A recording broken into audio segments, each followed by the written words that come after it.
Sindh TV जे ऐलानियल सकाफ़ती ॾियारे जे सॾ खे वरनाईंदे ॻोठ अब्दुल जब्बार गोपांग में टिकली गोपांग तरफ़ां मच कचहरी जे तक़रीब जो एहतमाम कयो वियो, जंहिंमें मशहूर शुगर फ़क़ीर मेहर अली फ़क़ीर अब्दुल क़यूम राहू, कलंदर बख़्श जमाली ऐं ॿियनि समेत प्यार अली जमाली, सावण फ़क़ीर जे नड़ बैत फ़क़ीर ज़ुल्फ़कार अली लुंड क़दीम साज़ बोड़ींदे ते क़ौमी धुनूं वॼाए तक़रीब खे चार चंड लॻाए छॾिया।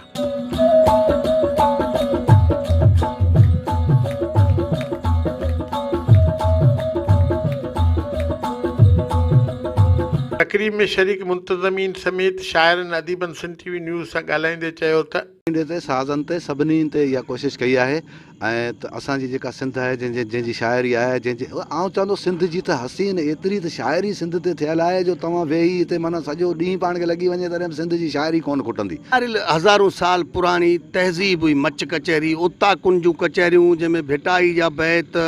ॾहस वीहस ॾिठ पिरोलियूं दुरहा गुजारतूं सिंगार जेको ही बाडरी एरियो आहे सिंध जो लास्ट एरियो आहे ज़िले बदीन ॻोठ आशिक गोपांग जे उतां ते सिंध न्यूज़ वारे दोस्तनि जी महिरबानी सां ही मच कचहरी रखी वई आहे। अॼोको ॾींहुं जेको ही दोस्त गॾु थिया आहिनि मच कचहरी में, मूंखे ॾाढी ख़ुशी थी आहे ऐं ही पुराणी रीत रिवाज वरी बि ज़िंदा थी आहे। कचहरी में शरीक मशहूर रागी अलादीन जून जे क़ौमी कलाम पेश करे महफ़िल खे झुमाए छॾियो। कैमरामैन रजब राहिमू सां शकूर मेमण, सिंध टीवी न्यूज़ बदीन।